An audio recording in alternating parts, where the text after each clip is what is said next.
நேபாளத்தில் இந்திய பயணிகள் பேருந்து ஆற்றுக்குள் விழுந்து விபத்தில் சிக்கியதில் 41 பேர் உயிரிழந்ததாக அதிர்ச்சி தகவல் வெளியாகியுள்ளது.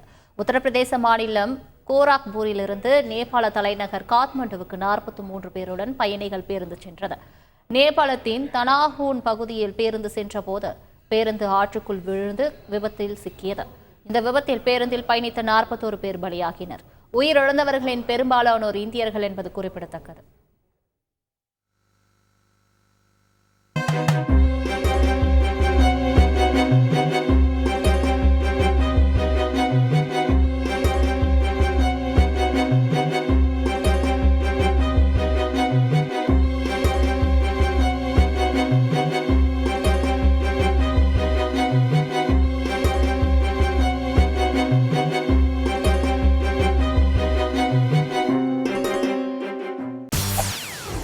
செய்திகளை உடனுக்குடன் தெரிந்து கொள்ள உடனே சப்ஸ்கிரைப் பண்ணுங்க.